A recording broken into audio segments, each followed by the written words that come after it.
Okay. Let's see. How's the sound? Is there a sound? Are we live? Is anyone around?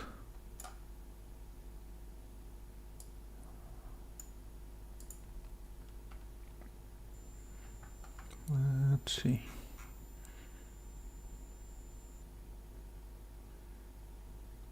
So, Blended Defender, usual people, denoiser is already pretty good. Well, there are some annoying little issues I noticed end of last week.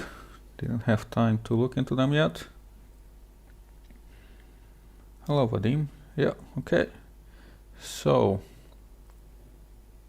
let's first try to repro what I was talking about. Okay, we have latest Blender.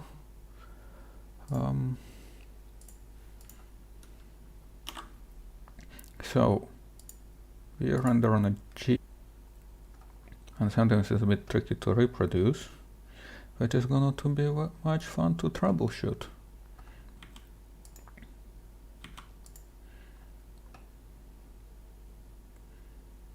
Yep.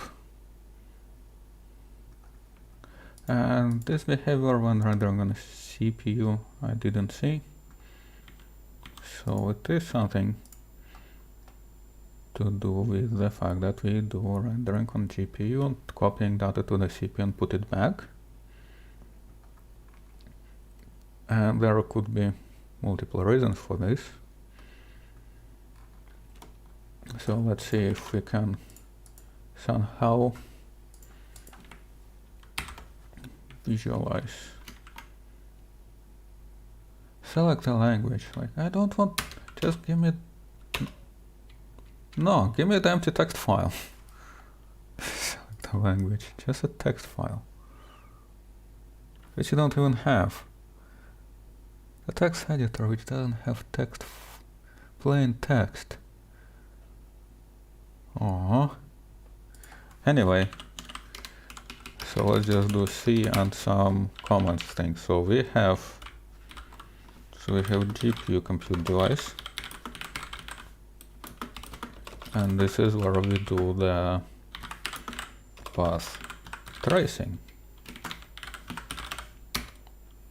After the path tracing is done, what happens is we do the CPU side OpenImageDenoiser. So you do need to copy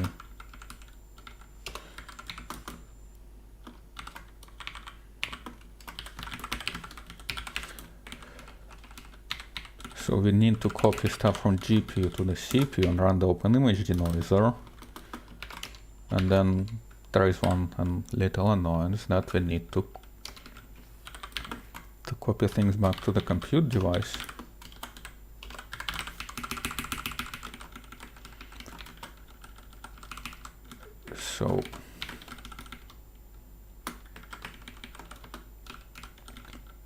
So this is a bit redundant step, but it just simplifies some things in the way how the internal memory management works. And then from the compute device, we actually either copy, well, we need to put it to the display device, right? And this part can be done in a couple of ways, which is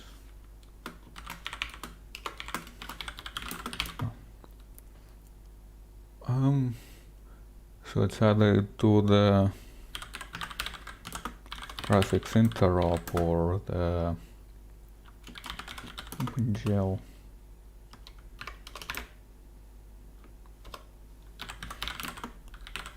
Check to transfer. This step is something which can be done in a couple of ways, depending on the hardware configuration. So anyway, the point of all this diagram is to show that so the path tracing, we know it works. So the denoiser works because it works on a CPU, so it's either data transfer from the GPU to the CPU doesn't work, or doesn't do proper synchronization, or it's other way around of either putting a result back to the GPU. And this step, I think we know that it works because without denoising we do have proper results. So most likely one of those steps doesn't work very well. So let's try to figure this out. And I'm not sure how many people are following me. Is anyone still around?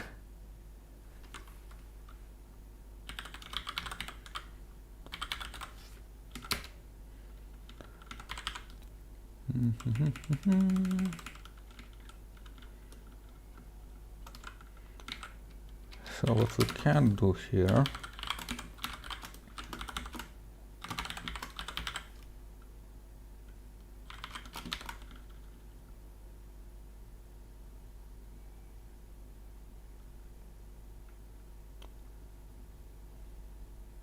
hello Nuno.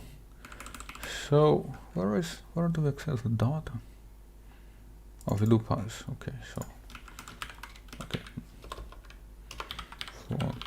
4.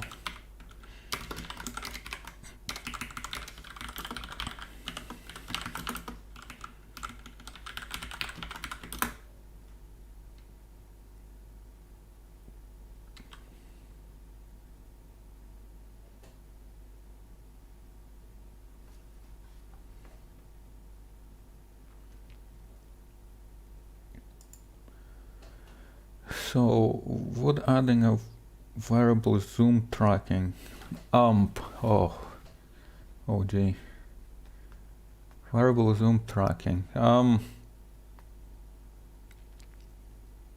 mean technically the biggest complication there is to get the proper calibrated camera model, and if you know the focal length at every moment in time, then you can do this. To do it fully uncalibrated, where you don't really know how exactly the focal length was changing, then it would require some deeper changes in the logic how the motion tracker works. And I don't know if it's if uncalibrated changing camera and tracing can be done with a single camera. So you would still need to feed something. And then this IntelliSense doesn't really work.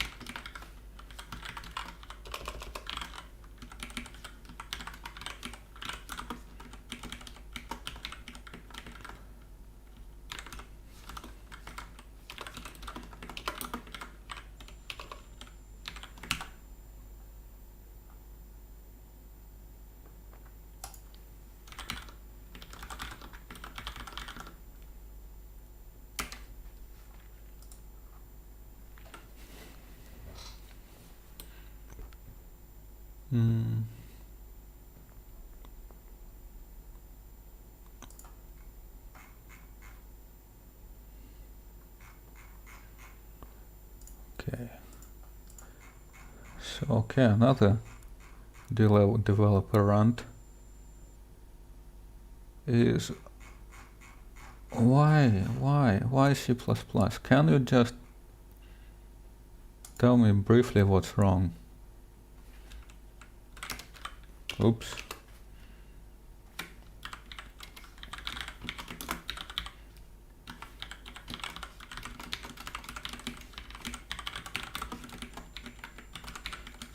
Why do you need to give me this long list of errors? Like all the suggestions, like no, it's just tell me this function is undefined.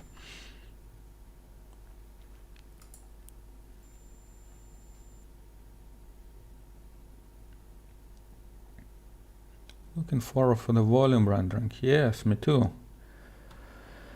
That's that's where we plan to change, well, to do something way better than in the current official cycles. Would be exciting. But then it's also like part of the thing is that we really want the cycles X to be strong and your best experience. So all those little bugs still needs polishing. So what we are looking at now is we print the value of the first pixel, which is coming into the denoiser, and see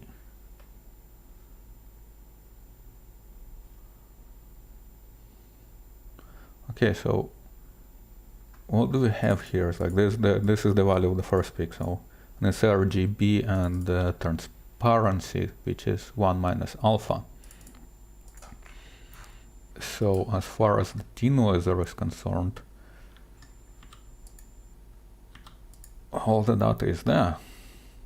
So even when the frame goes empty, the value seems to be quite plausible, at least input values. So now what we can do is to do a similar thing and copy, print the pixel value after the denoiser was done to kind of see what it is expected, what goes to the device.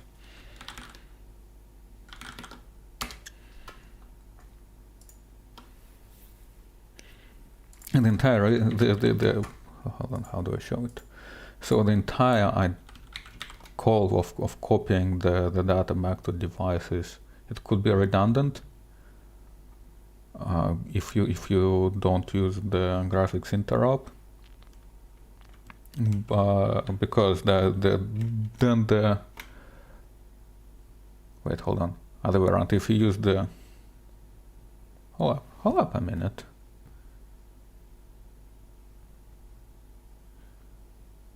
So basically during final rendering is where you don't need this call technically.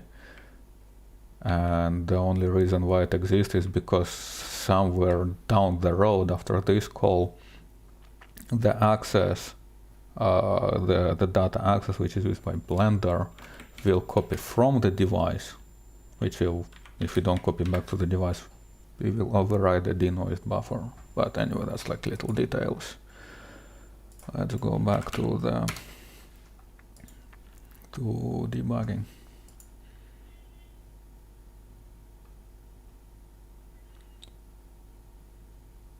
I wanted to test latest shadow catcher. You can poke the build-bot, I think. Or someone can poke the build-bot to give the latest build. And maybe we will enable the compilation of the branch nightly.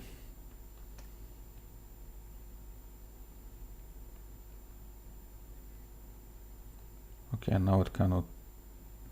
Now I cannot repro the issue. Yeah, it is C++.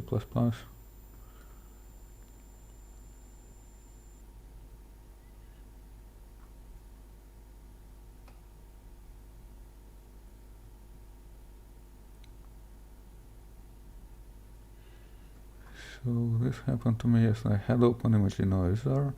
As soon as it finished rendering, started composing, the render turned black. Okay,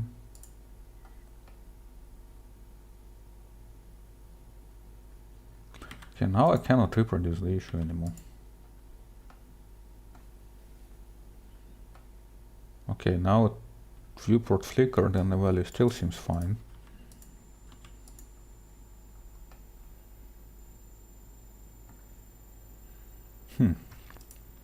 Okay.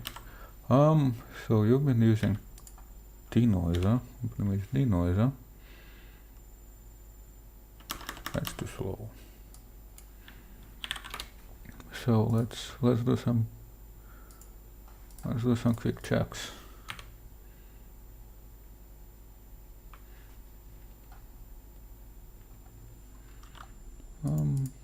OpenImageDenoiser.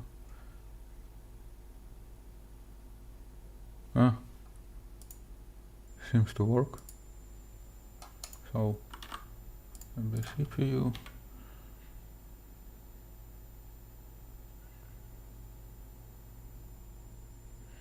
Switch GPU to CPU and back to. I don't know. Seems to work here. Anyway, that we can look later. Because it does seem to work.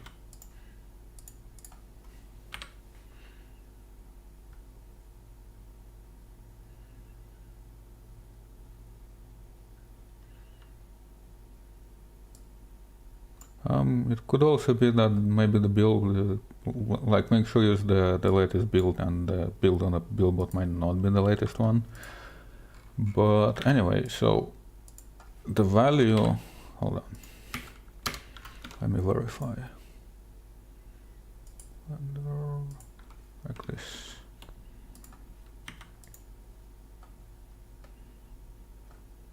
Yes, it flickers in the viewport. And the values on the denoiser seems fine. It suggests. So does the random buffers have device? Oops. No, I don't want random buffers.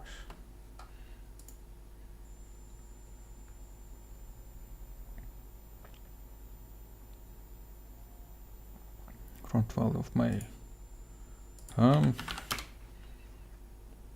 Yeah, that could be a bit too old.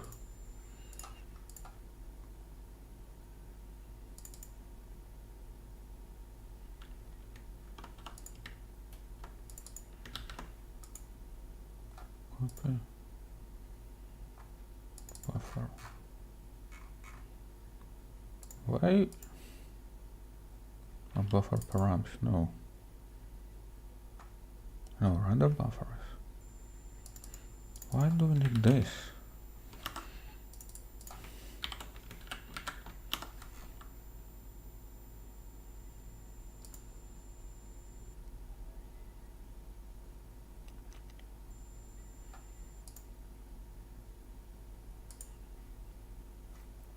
Okay. Does device filter have available device? By any chance?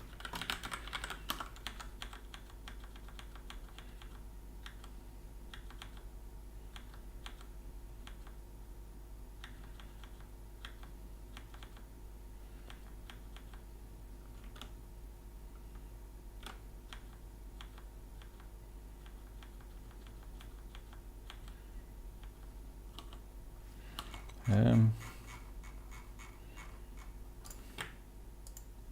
memory? Yes, it is public. Okay.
Interesting.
Wouldn't be GPU based someday.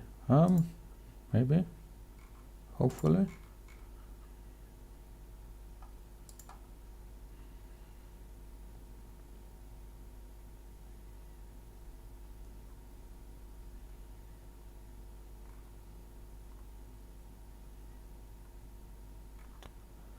Anyway, so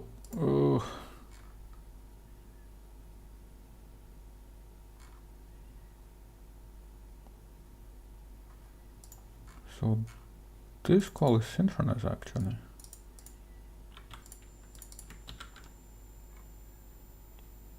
Or at least supposed to.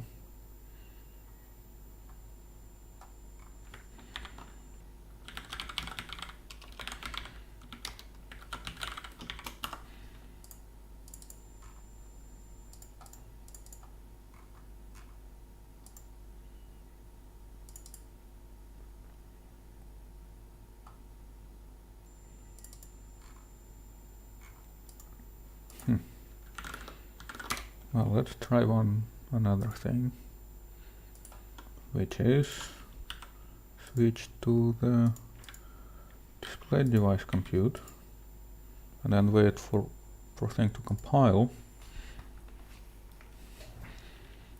When did you start with developing? Long time ago.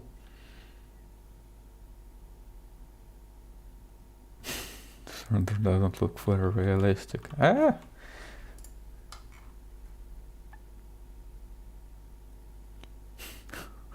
What's the waterfall behind? Yay, finally, someone noticed. Was wondering how long will it take. Yeah, it is SDR.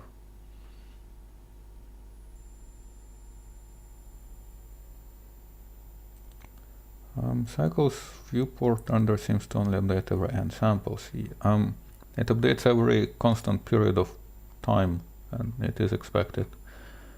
We can lower, make the updates more often, but it slows down overall run the time then, and I'm not sure if it's very useful to see every sample update, because at some point I stopped popping up. So so as I was saying, it's at some point the change of every sample is quite small. So at some point, if you do updates every sample, it's barely visible difference visually, but it does introduce a lot of computational overhead of updating the viewport. But this thing should only kick in after quite a handful of samples being ready, so it doesn't affect the navigation. And when it thinks that stuff changes quite a lot, then it also updates more frequent. One thing we can do there is to calculate the variance of the viewport, and as long as the variance, as long as samples do change a lot, keep refreshing after every sample.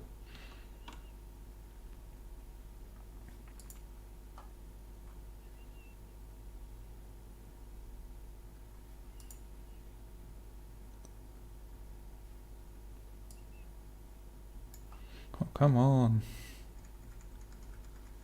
Why so slow?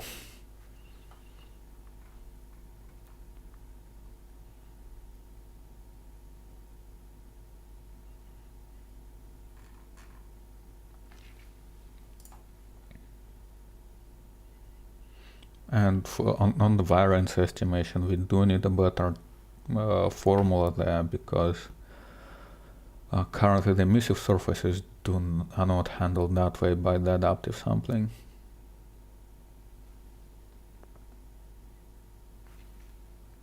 No problem. I can explain things while stuffs are being compiled and optimizing the driver.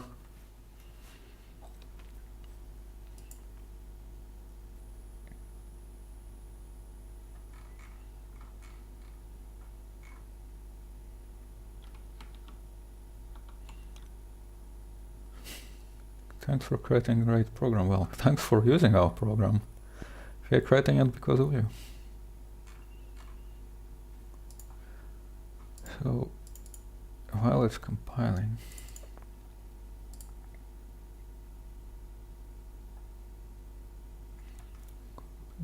device, and then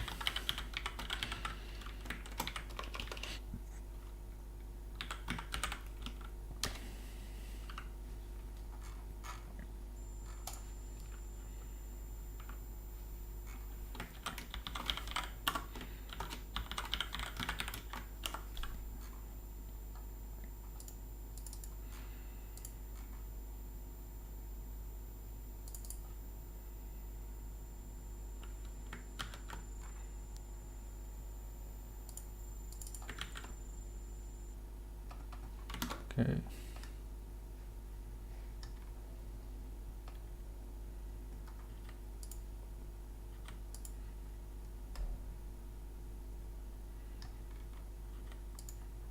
Okay.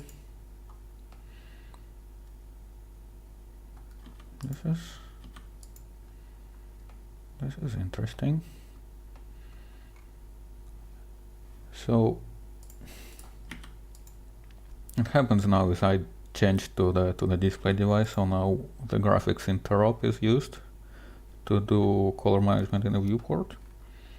Oh, it's not only color management, it's the sample scaling.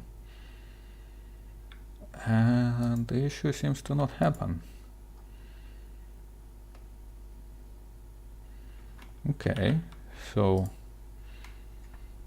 does it mean that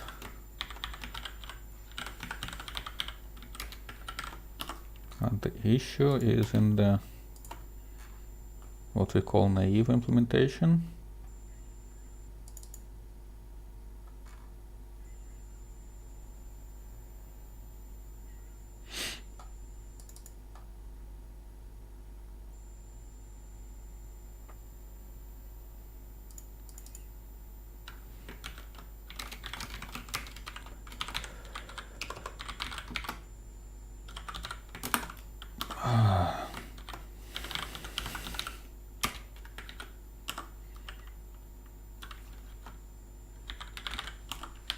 Don't have printing.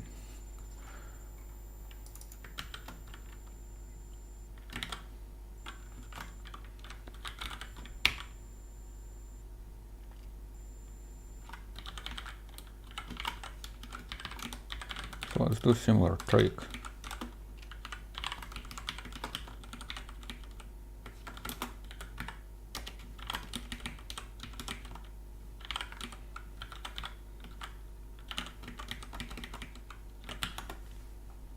We'll just compile.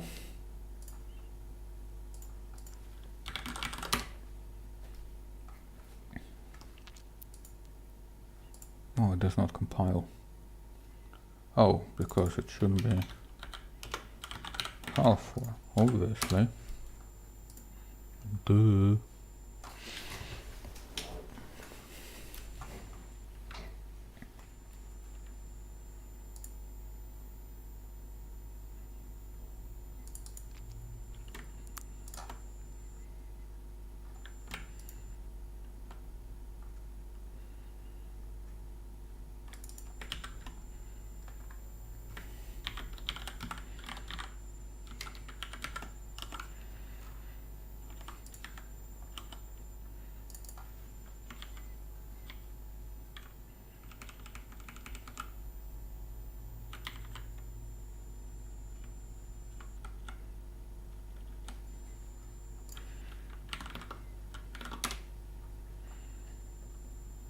Okay. Change the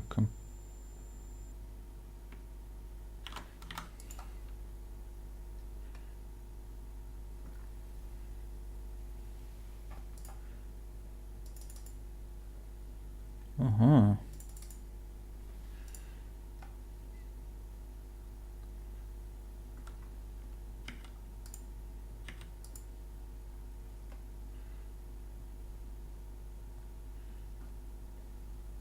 Uh-huh.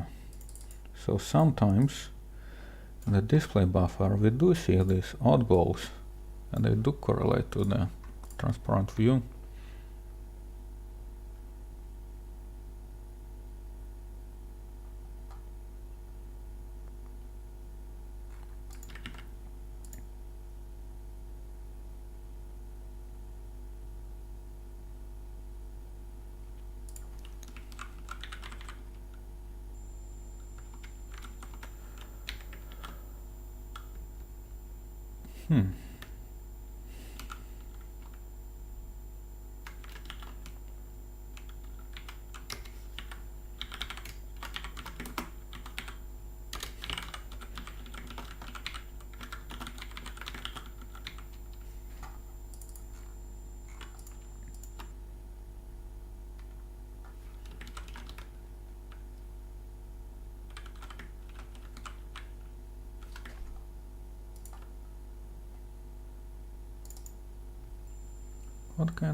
What do you think about looks core render? I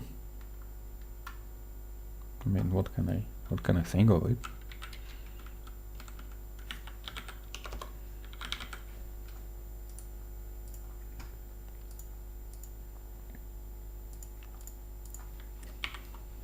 It's good for some use cases.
The amazing creator. Hello.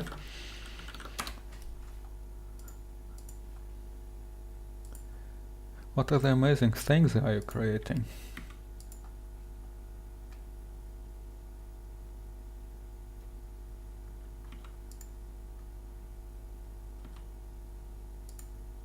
What language are you using? When speaking, I use English. In cycles, it's used in the host code we use C++. In the kernel, you can think of it as a simplified C++, kind of the common denominator of all the supported languages on the compute devices.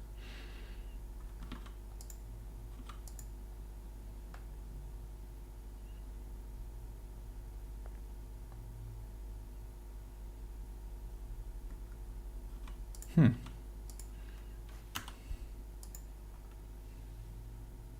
think it's fixed now.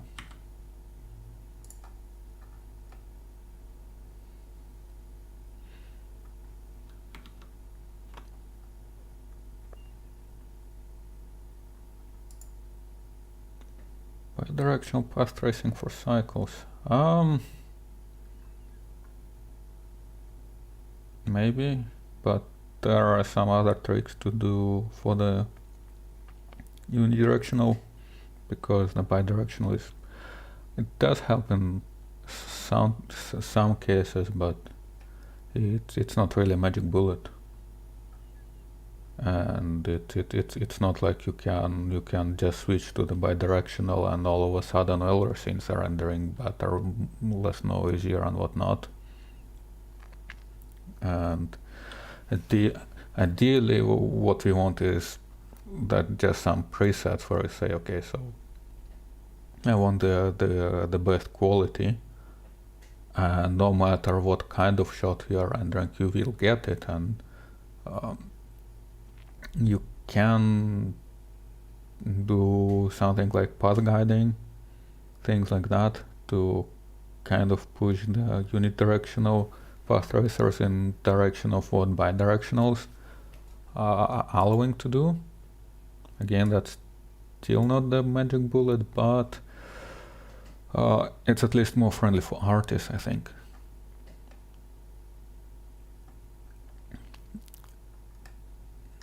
And maybe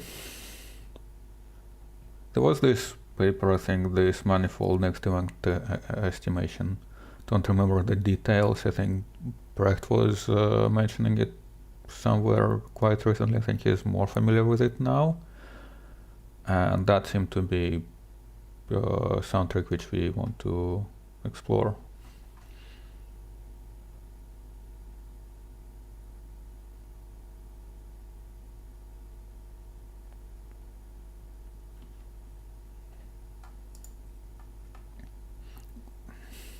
I mean, there is a surface and there is the way how you trace the path. The unidirectional path tracer means that you should trace from the camera and bounce them until you hit a surface and or a light, and with bidirectional you hit trace from both lights and the camera, and at some point you link them. Anyway, I was trying to see if the issue is actually fixed,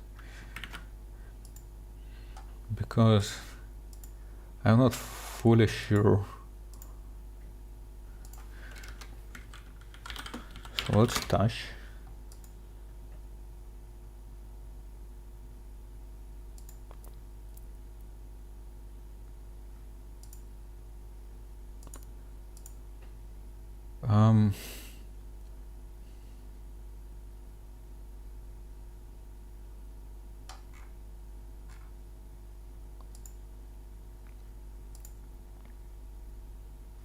Like, this is a bit confusing. So what happens here is like, okay, so this is how we update the display in a case when we cannot use the graphics interrupt. And what is happening, we make sure that the half float buffer is allocated on a device. Then we enqueue the film conversion kernel, okay. Then we synchronize, and then we copy from the device. And the 0 to device and copy to device, those are synchronous calls. So if you look here, device 0, and then if you go to the CUDA device, MEM0,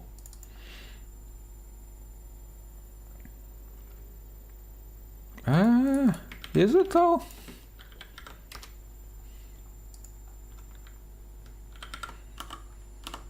Where is browser? Yeah, browser. So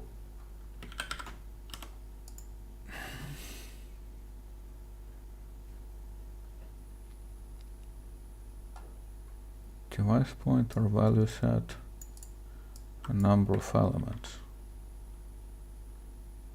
So it is synchronous.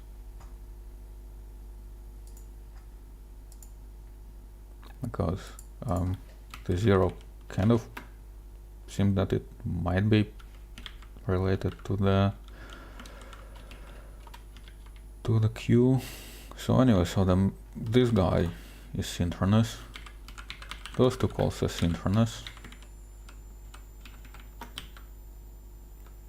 copy from device copy from mem copy from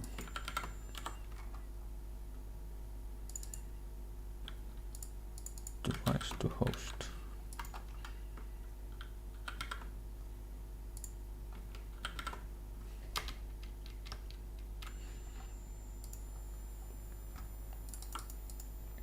And this one is also synchronous.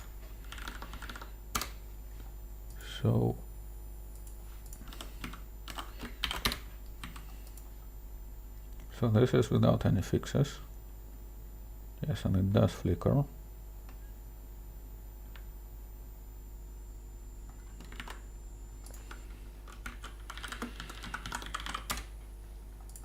Okay.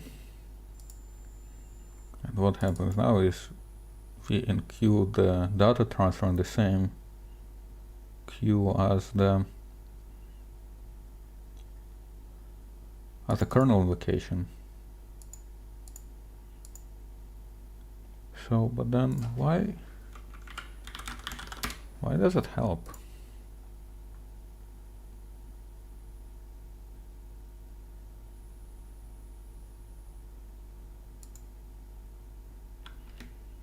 Copy pixels to texture.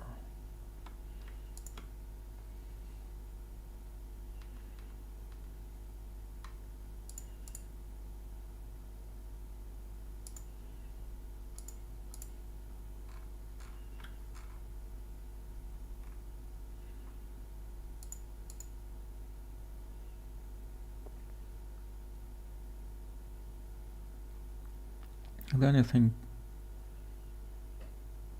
Guess is there anything planned to upgrade the track into auto track? Yes, that was one of the projects we've been considering for the summer, but it seemed like the cycles needed more love and had more measurable outcomes and whatnot. So maybe like after this project is done, I'll be working on the auto tracker.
So what's going on here? So allocate.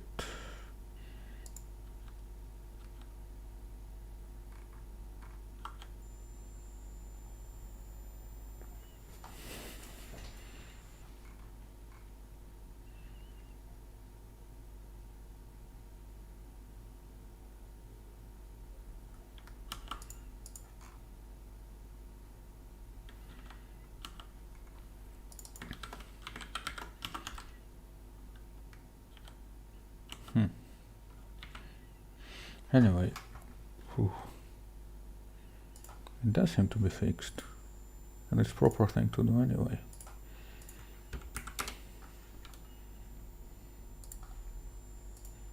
So I just verify once again, but I'm a bit confused, which is fine.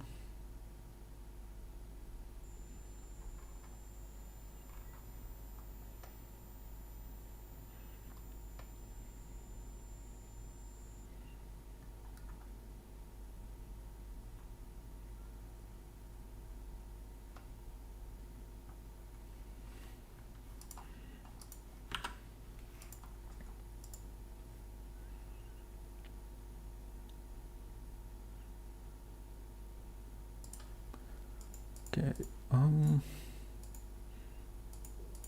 this one.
Okay, so this is done. We still have 1 hour to go.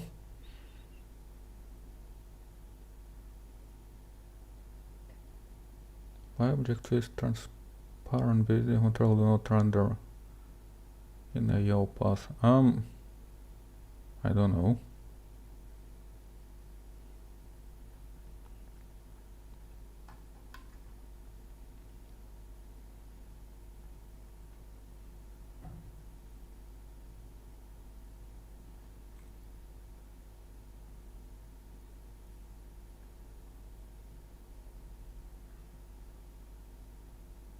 If colored lights on the shadow catcher. I think there is a to-do mentioned in the on the fabricator task for that.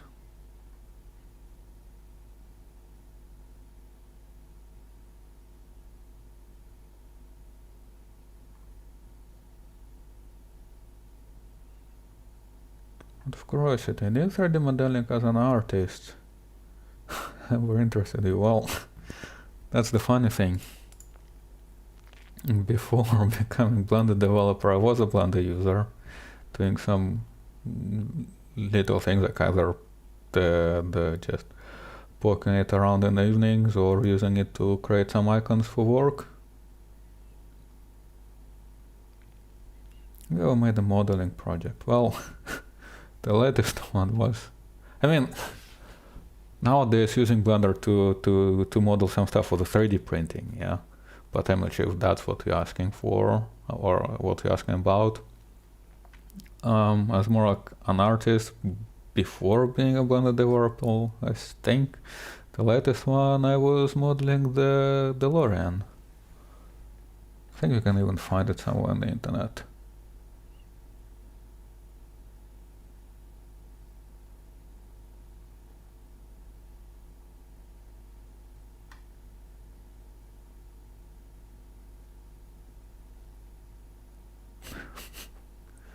Blender subscription's too expensive. Yeah, I know, right?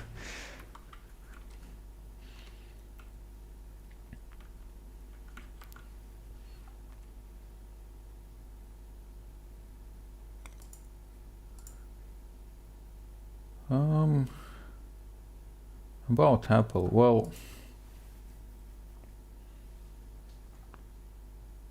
part of the kernel refactor makes it so that it's easier to add another GPU. So I don't know.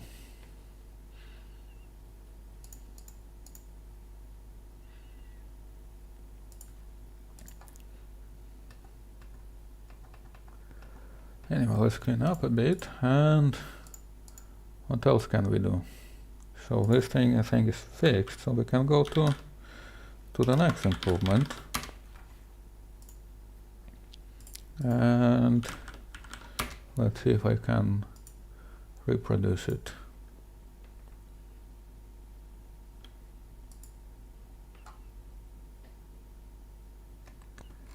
So let's see. Subsurf, I don't know, level 7, object, and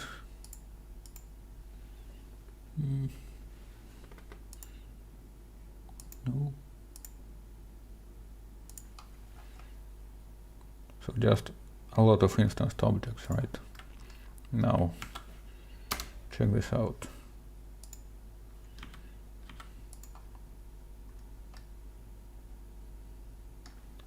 Let's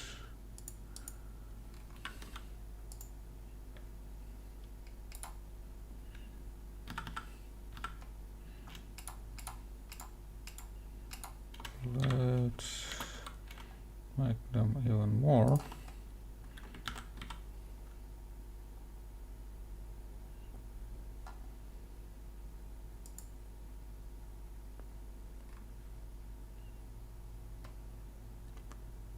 So the cyclist navigation is absolutely slow, but the viewport navigation is fine. So why is it so?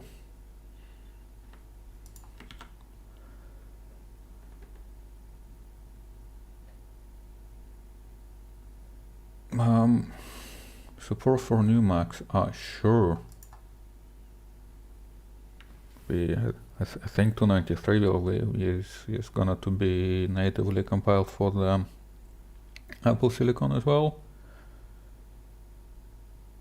The GPU hopefully also will be fine eventually.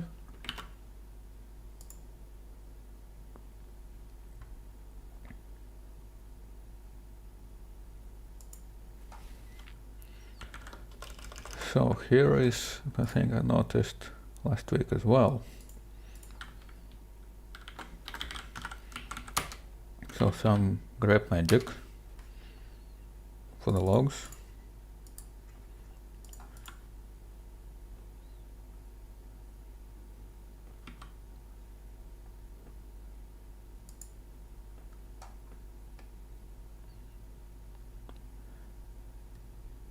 So we are just navigating the viewport, like none of the objects are changing.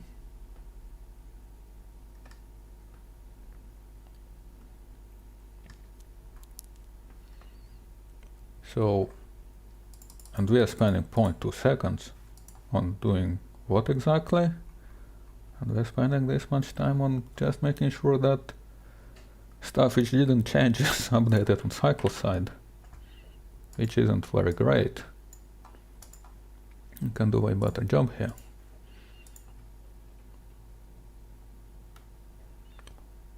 GPU is much better in PC anyways. If you can buy one.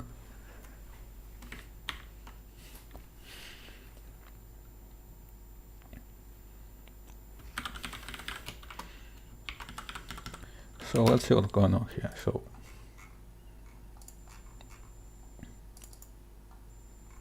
So this blended session synchronize is called whenever something is changed in the viewport.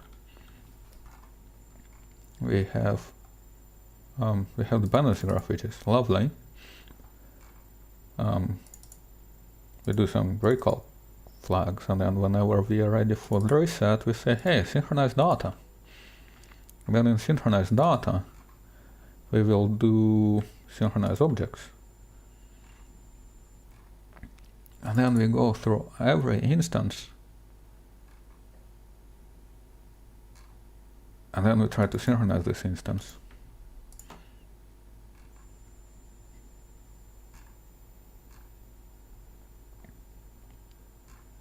And we do a bunch of checks.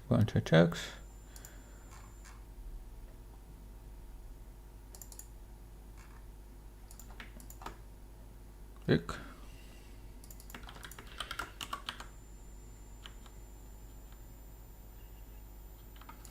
Anyway, and sooner or later we will do early output, because we see that, hey, this geometry is already in the cycles database, right? And it's not tagged for update.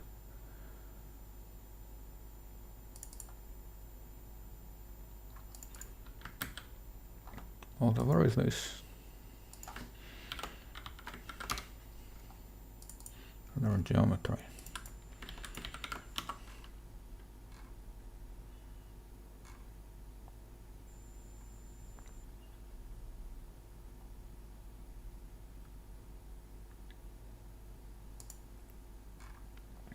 So we try to skip a bunch of stuff, but it's kind of getting too late. So basically, I think what we can do is to avoid the entire synchronized data. If the dependency graph says, hey, there is nothing tagged for an update,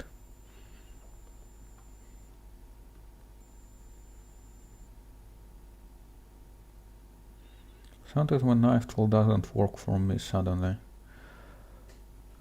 I didn't notice that. Maybe if it's... Oh, maybe I'll file a bug report about it. It probably will be better than trying to troubleshoot it over the live stream.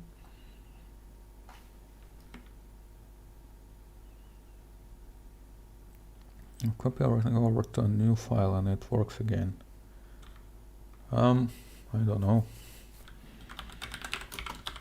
Could be something related to the near far clipping in the viewport, maybe. Some precision issue. Could be something else, but it's really one of the things. If you have a file where the knife tool doesn't work, just submit a bug report.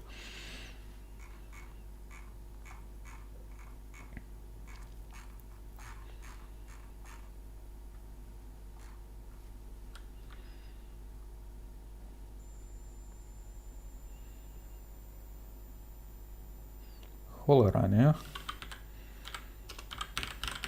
So let's try this.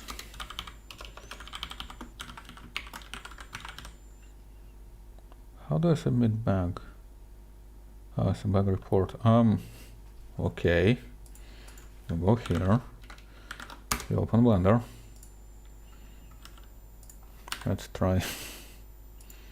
Let's make it absolutely visible. So we go help, report a bug, and it brings you to the browser where you fill in knife tool does not work, and then you give all the details asked in the template. Then you click on create new task, which you probably should rename to something, but you just click on the create new task after you filled everything. Simple as that.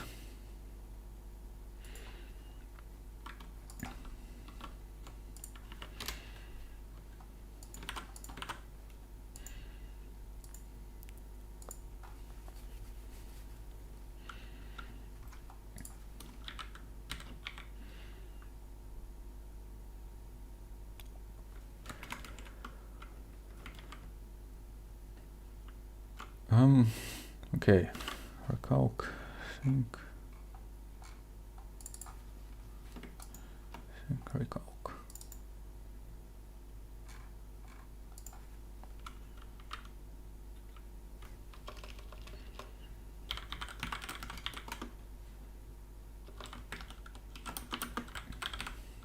Ui.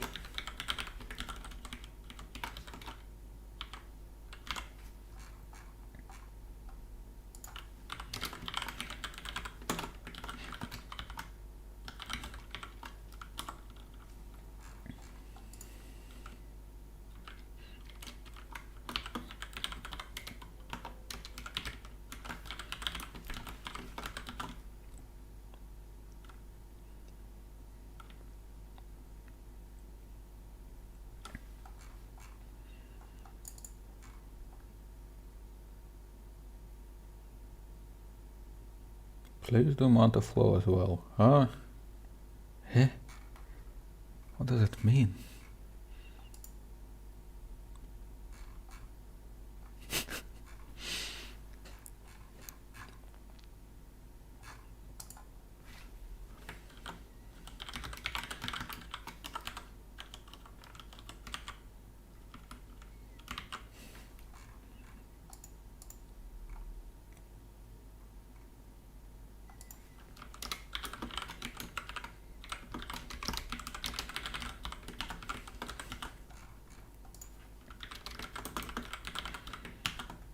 Oops.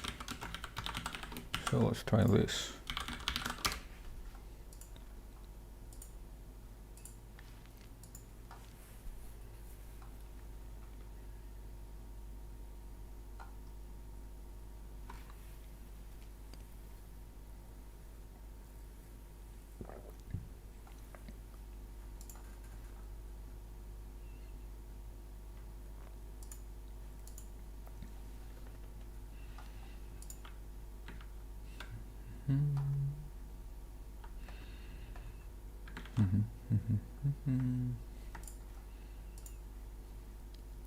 Come on, you can do it.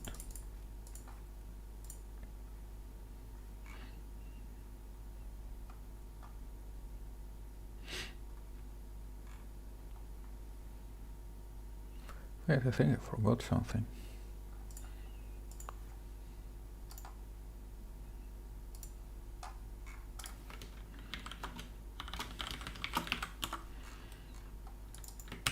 So this is for experimental features.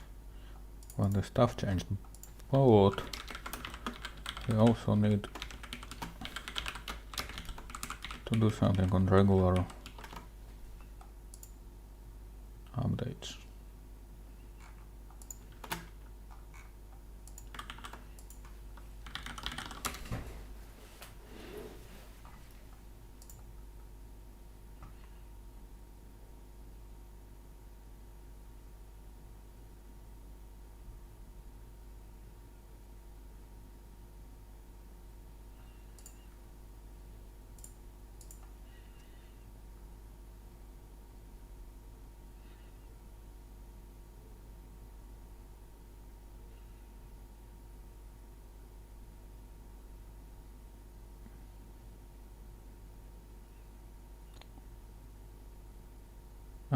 Is this about OpenImageDenoiser not working on viewport? It does work. It had some intermittent problems in specific configuration, and that issue we did fix now.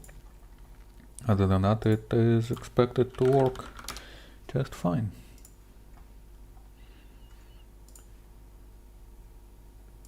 So let's see.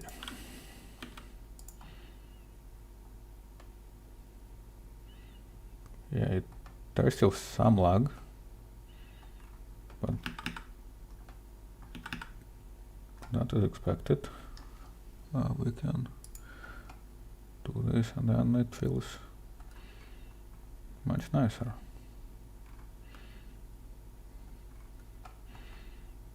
Now the question is, what did we break with this? So if we do a handful of samples,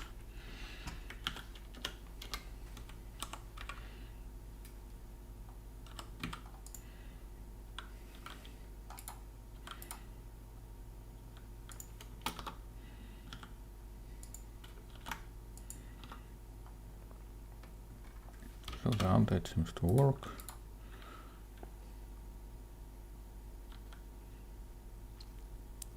The OpenImageDenoiser bug is fixed already. It's in the CycleFX branch now. Now we're looking into performance issues when we have a lot of instance geometry. The synchronization one, which runs on the viewport navigation cycles, was doing too much things. So just experimenting of not doing anything when we know that nothing in the scene did change.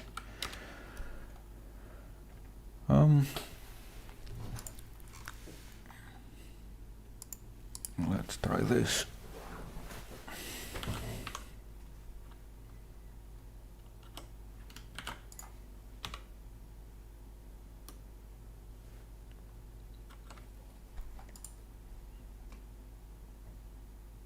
This is interesting. So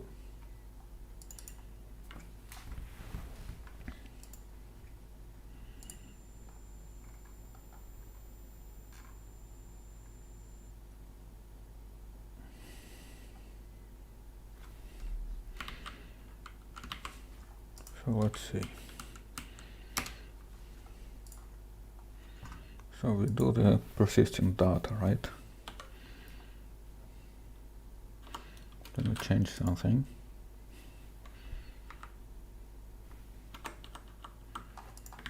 So how does the persistent data know that something did change?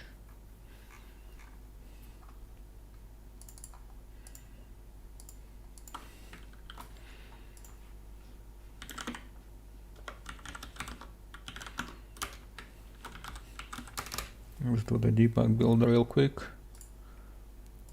and just verify that we're not introducing new issues.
Boring. I know, right?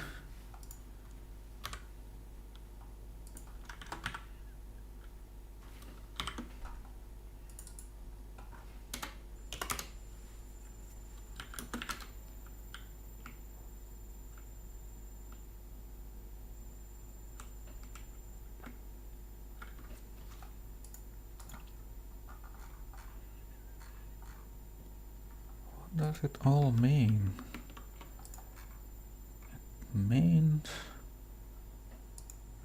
that I'm trying to understand what happens with the Blender sync object when you have persistent data enabled.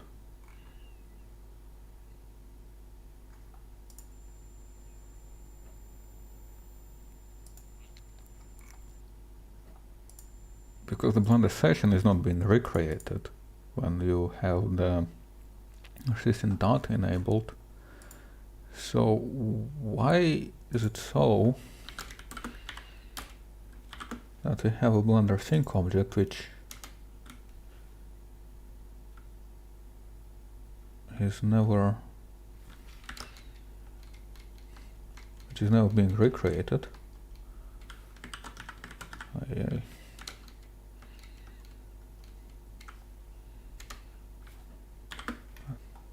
And it resets the has update flag. So what it is, what forces, where is Blender sync is being created for persistent data? Where is it?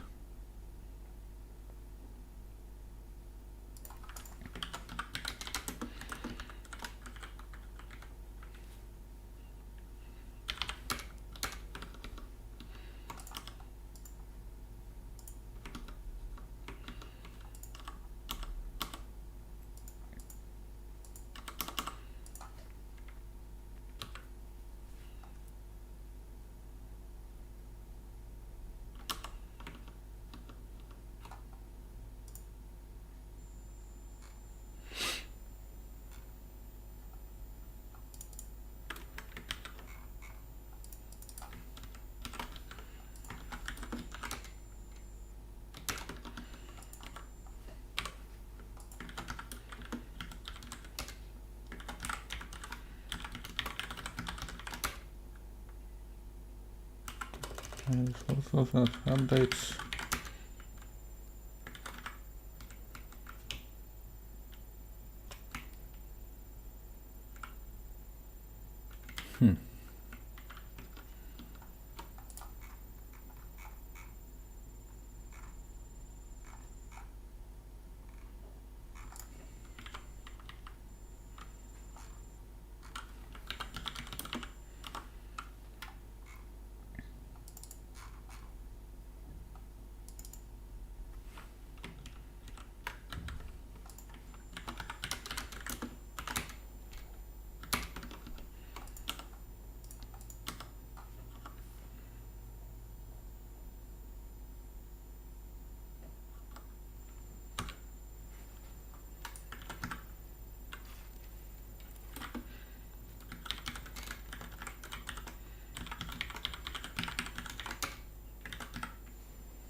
Oh.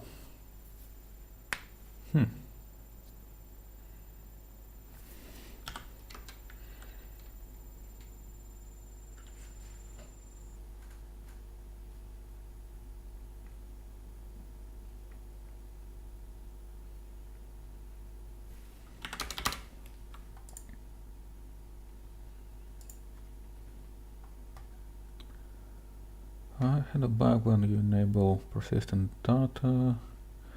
Smash sequence modifier will not be updated. Yeah, please submit a bug about it.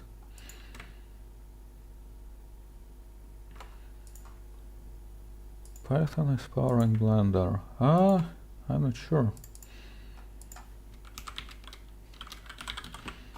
And we do use a lot of Python, but powering it, I don't know what that even means.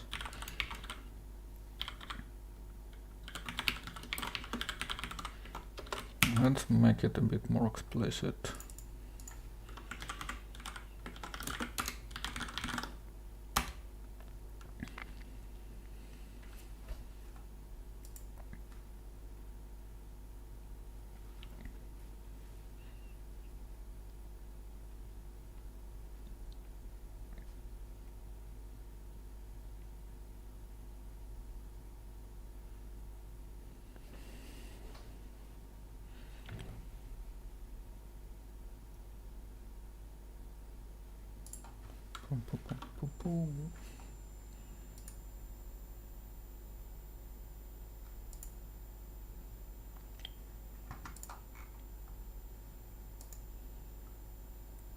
Is this C++?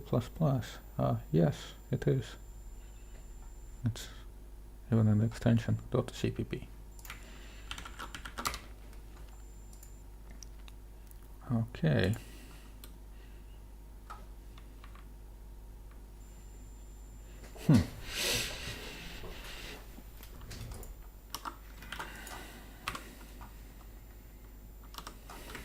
Okay.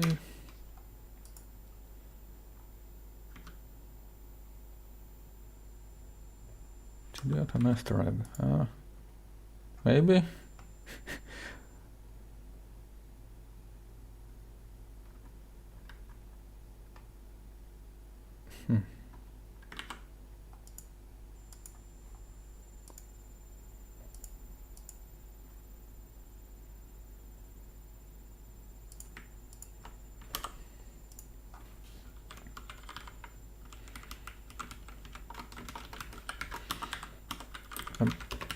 Okay, so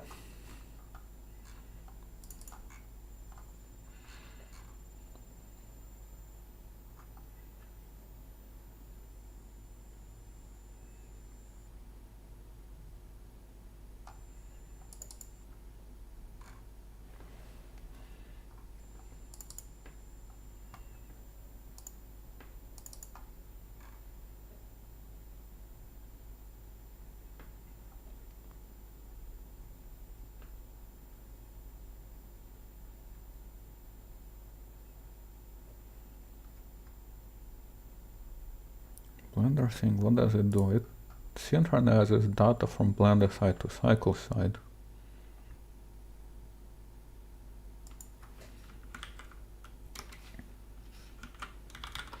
So we cannot...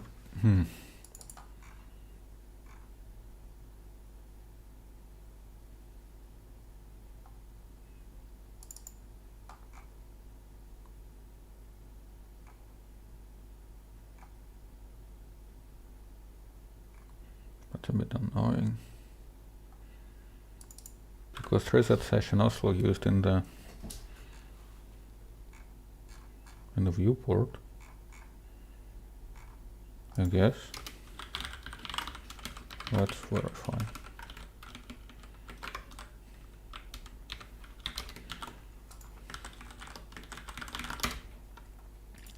Should I verify it quickly?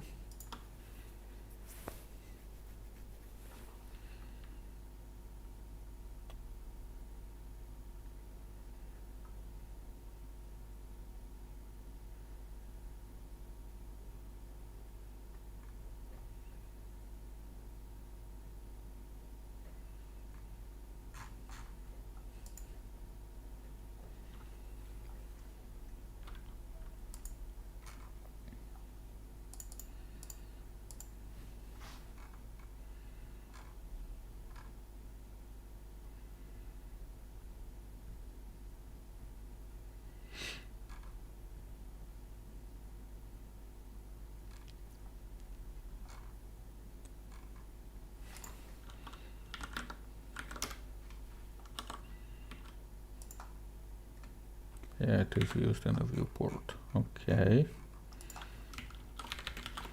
makes things a bit more interesting.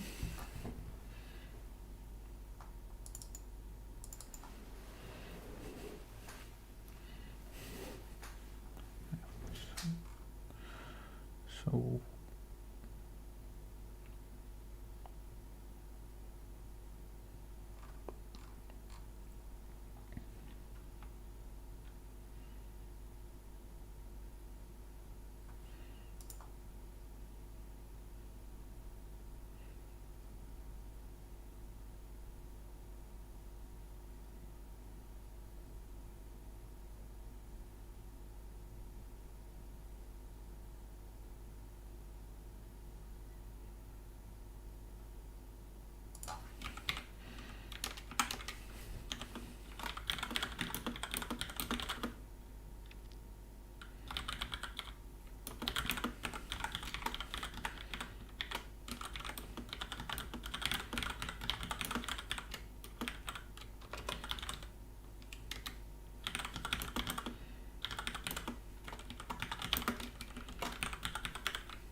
let's see.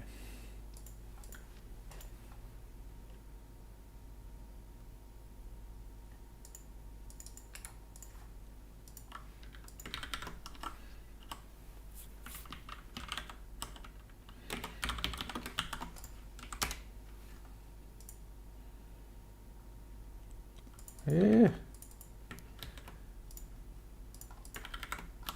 Yeah, good catch.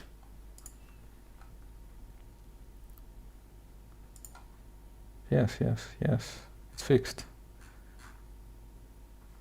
It's fixed. Check this out. It is fixed. ASMR. Yeah.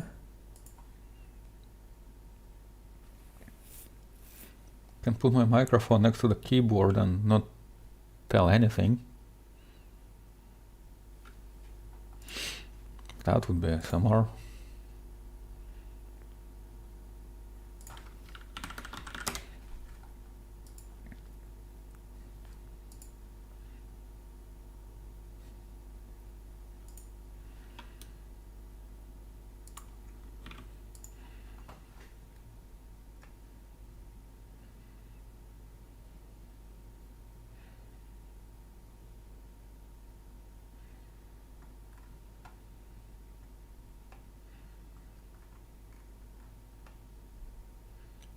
So this seems better. Let's make a code review from this, like the real one. Because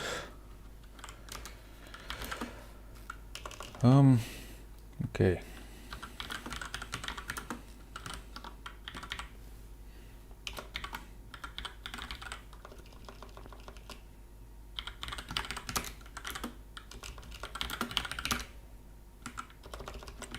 Cannot type.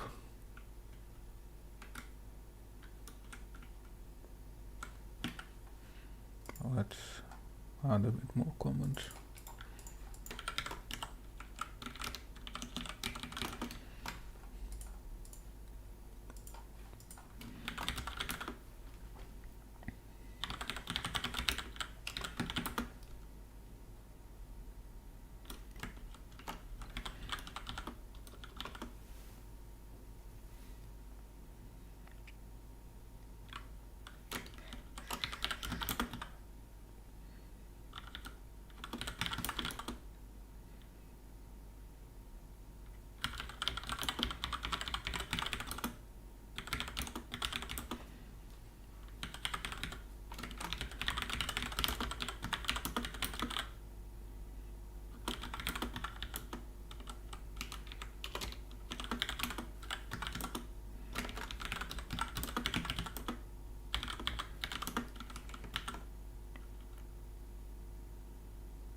Also, how about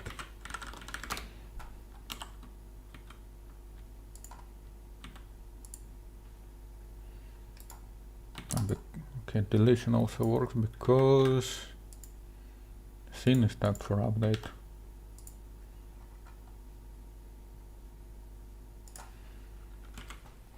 Okay. Let's go back writing the code review.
Okay.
Okay, that's that.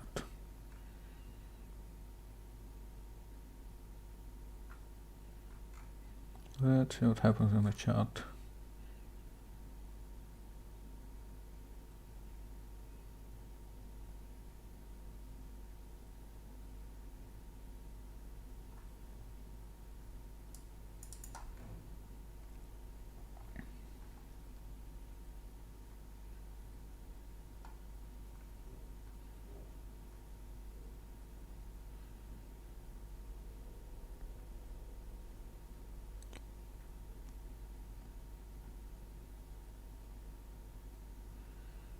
Oh, the GPL discussion.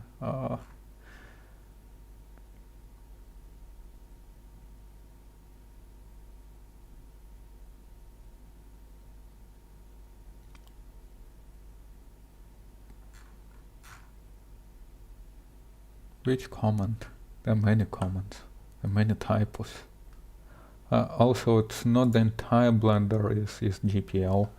Some parts are MIT, some are Apache too. So those parts of the code people can technically just use.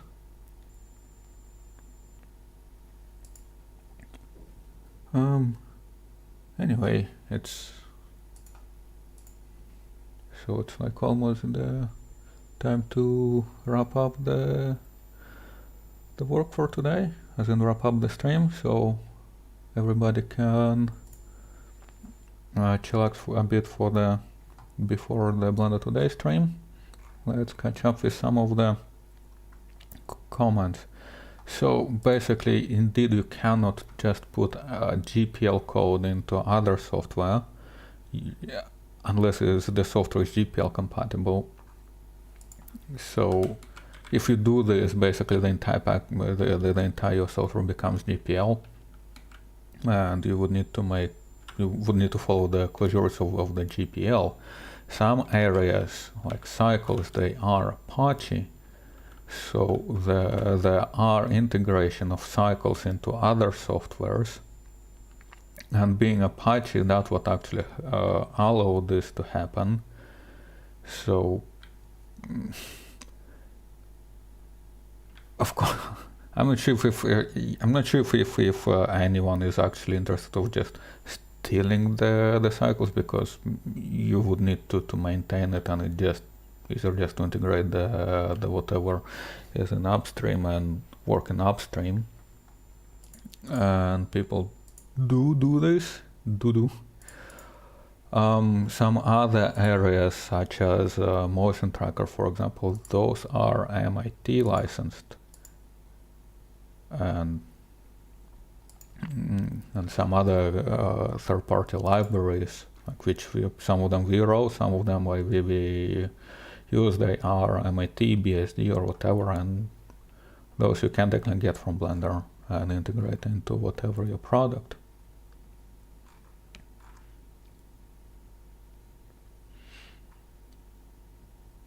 What is being fixed in the denoiser?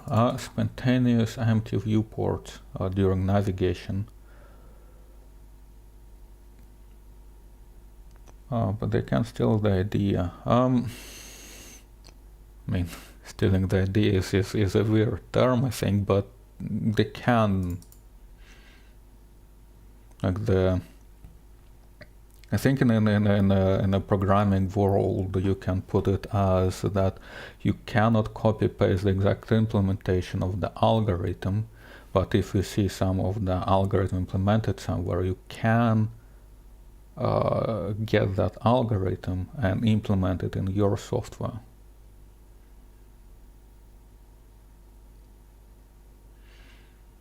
Why is Cycles not available to use on other softwares like Maya? That's really not up to us.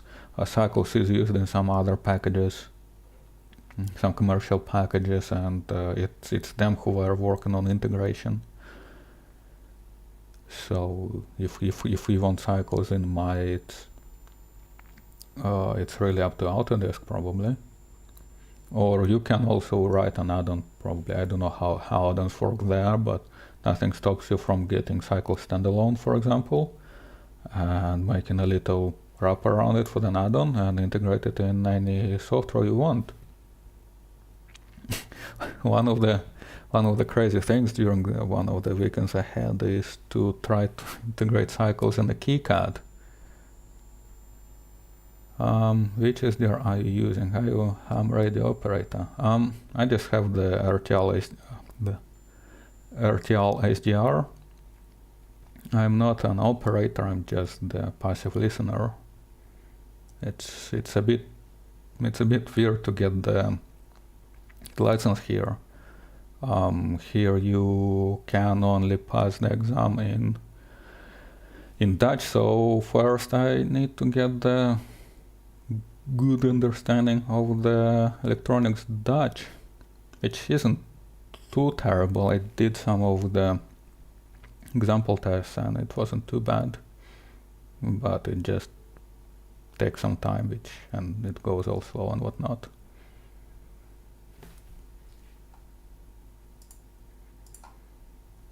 Okay, let's see what else do we have. Jealous with the typing speed. I'm quite slow actually. There are some programs. I think there is the type racer. I think that's what that's the hip thing nowadays to compete and improve the typing skills.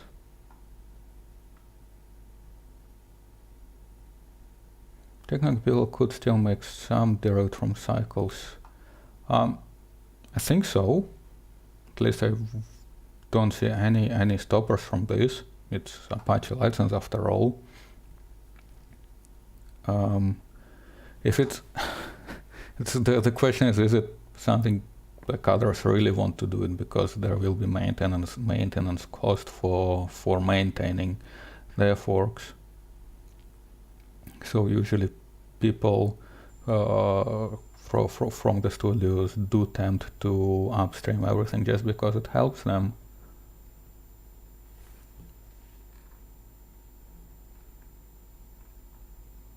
So make it no.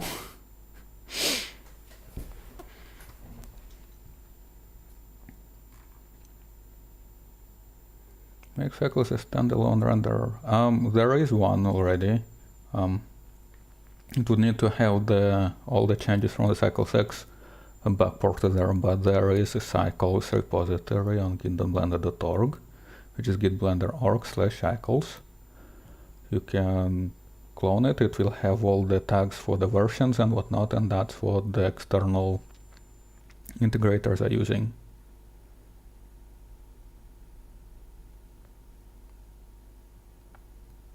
There is even there's a like, hold up a minute. So intern cycles. So this is basically the intern cycles from Blender is what in the standalone repository, and there is the folder called app. So there is a very simple standalone rendering application, which you pass the command lines. You pass the command the path to the XML file, and it will render this XML file. So there is already standalone cycles, and it kind of supposed to be not a handbook, but like the reference implementation of what it takes, what it is the bare minimum you need to do to make it to integrate cycles somewhere else.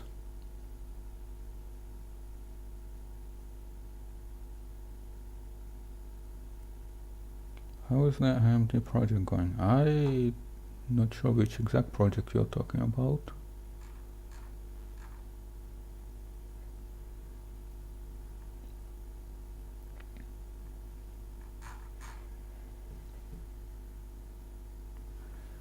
So is there any other interesting questions?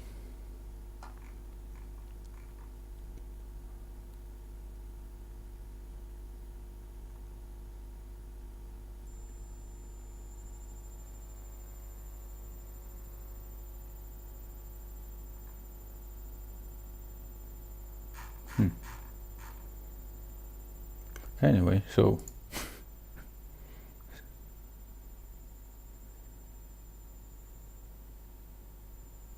I'm not sure what you're talking about. Really don't. What about Python API? Oh dear, I don't want to go there. Let's put it this way: it's easier if the add-on is GPL compatible, then it's clear.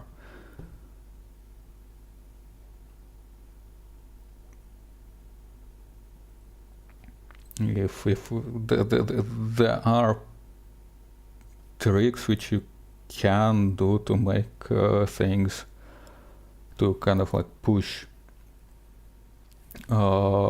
non-GPL add-on to be less of the gray area, but those usually just hard the user experience, because then people tend to create all those web services running locally and transfer data back and forth, and it's like so just easier to just have stuff GPL there.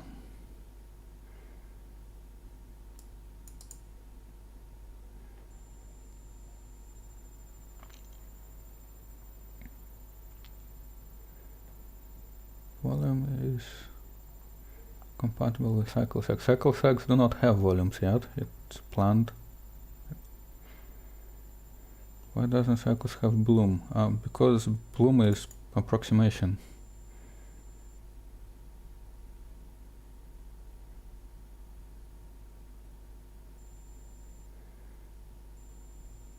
On a percentage manner, how do you think CycleSegs going? Didn't calculate the exact percentage, but there's still quite some work to be done. We do have the we do have the tasks to track the status on the workboard of the Cycles project.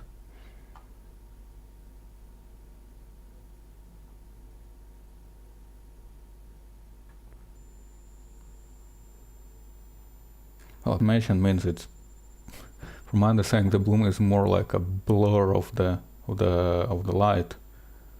It's what it is in a path tracer. It's more like you would need to create some sort of volume, the atmospheric volume, and that's what will give you the bloom. So in a way you do have bloom in Cycles by just doing the PBR version of it.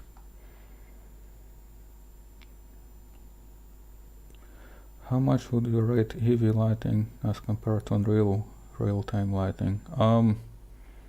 I wouldn't know. Barely used any of Eevee, or like even less of the Unreal.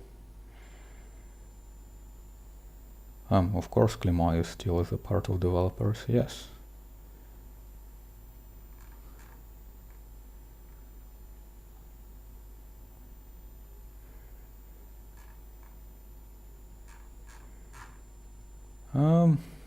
Anyway, so I guess at this point we can just call it done and go chillax a bit before the Blender today. Wrap up things for today. Submit some more patches, some approved patches, stuff like this. So anyway, so he's working Vulkan then, I guess. He's definitely working on some refactor for which will make Vulkan possible. But you'd better just ask him directly. I kind of locked in the how it's called, like a greenhouse, working full speed on Cycles, and don't really have time to follow a lot of the development in the rest of the Blender other than what you see on the meeting notes and on the mailing lists. How did you make CycleSegs faster than Cycles? By doing the proper wavefront rendering, which is way more friendly for the GPU scheduling. So basically, in a sense, we can say that we ripped and teared Cycles apart, put it back together in a different way, and that's what it is. I think there was a slide somewhere even. I think Brett showed, there is a post on a Blender Coders blog. There is on the, there is a very nice, you should check this. There is a diagram of the new kernel architecture. So we removed mega kernel, split it properly in all the smaller kernels, and do the wavefront on those kernels. And GPUs being a SMIT architecture, that did help a lot, and we're still looking into some more optimizations. Anyway, so I was as I was trying a couple of times before to wrap up the stream before colliding with the Blender today. So thanks everybody for tuning in.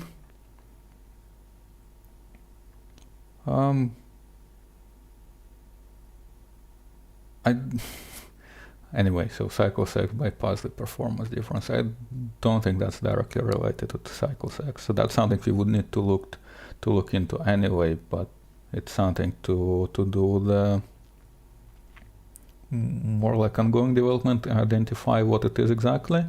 Is it drivers? Is it something we're doing wrong? But it's not directly related to the X project, I would say. Something high priority and interesting, but not the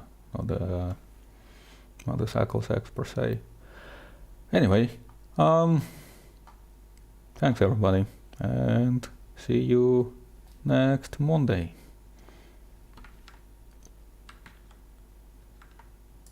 Clunk.